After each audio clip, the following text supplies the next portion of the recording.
Welcome to The Explainer. Today we're diving into what might just be the most powerful single page ever written in India, the preamble to its constitution. I mean, think about it. The mission statement for the world's largest democracy, all packed onto one page. You know, one of India's greatest legal minds, N.A. Palkhiwala, put it perfectly. He said the preamble is like the Constitution's ID card. And it makes so much sense, right? An ID tells you who a person is at a glance. Well, the preamble does the exact same thing for the entire Constitution. It's the whole philosophy in miniature. It's kind of wild when you think about it. India's Constitution is famously the longest in the world. It's massive. And yet, it all kicks off with a single, profound page. This isn't just some fancy intro. It's a genuine masterpiece of art and ideals that sets the tone for everything else. And when I say it's a work of art, I mean that. Well, literally. The original Constitution wasn't just typed up and printed. Nope, it was painstakingly handwritten in this beautiful, flowing, italic script by a master calligrapher, Prem Bihari Narayan Raizada. This was a true labor of love. It took him 6 whole months to finish it. And it gets even better. Every single page was decorated with these incredible, intricate borders by artists from Shantiniketan, led by the legend Nandalal Bose. The preamble page, specifically, was illustrated by Biohar Ramanar Sinha. And in this amazing act of humility, he just signed his first name, Ram, in a tiny corner. All right, so we've talked about how stunning it looks. But what does this page actually say? Well, it starts with 3 simple words. Words that completely revolutionized the very idea of power in India. For a country that had been ruled by emperors and then a colonial power for centuries, this was radical. These words just turned the entire power dynamic on its head. Suddenly, authority didn't flow from the top down. It came from the citizens themselves, flowing upwards to the government they chose. Okay, so power comes from the people. Got it. But what kind of nation were they trying to build with that power? The preamble answers that question next by laying out 5 key characteristics that really define the Indian state. These 5 words right here, sovereign, socialist, secular, democratic, and republic, were chosen so carefully. Each one was intensely debated. They aren't just buzzwords. Each one is a promise. It's also worth noting that the word socialist was actually added a bit later, in 1976, to really drive home the commitment to reducing inequality for everyone. So first up, sovereign. This one was absolutely non-negotiable. After almost 200 years of British rule, it meant India was finally its own boss. It could run its own affairs, both at home and abroad, without anybody else telling it what to do. Now, this is a really fascinating point. India's idea of being secular is pretty unique.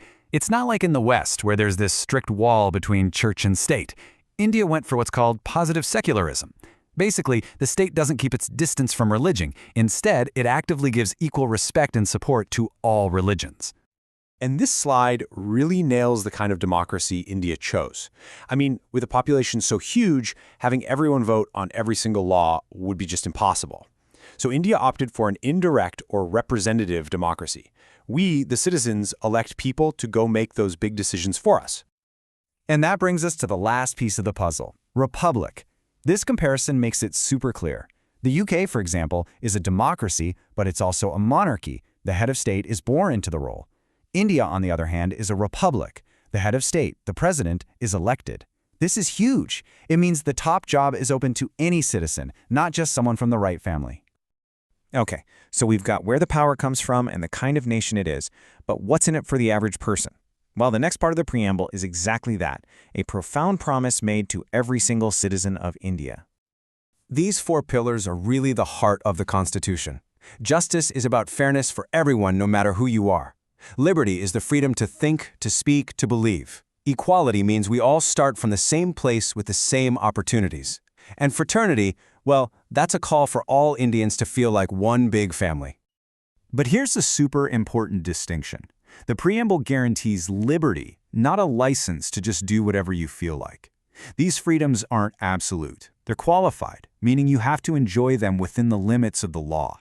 Your liberty can't be used to trample on someone else's.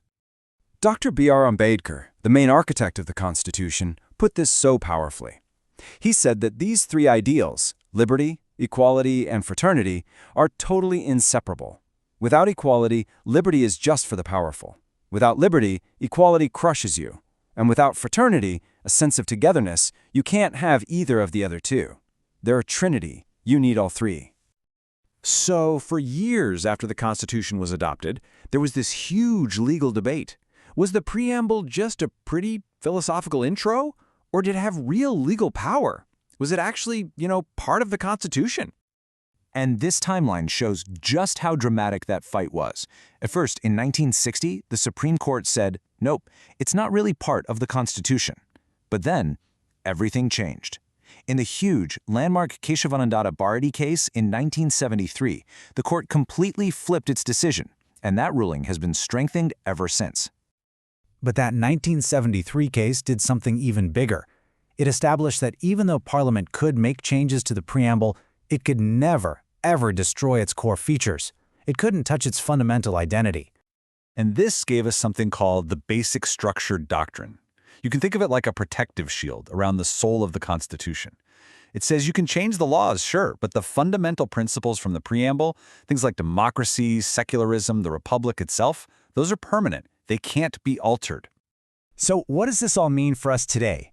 Well, you can't just walk into a court and sue someone based only on the preamble, but its spirit is in every single legal interpretation. It's the North Star for judges and lawmakers, always guiding them back to what the Constitution truly intended. And that's really the final thought. The preamble isn't some dusty old document in a museum. It's alive. It's a promise that every generation of Indians has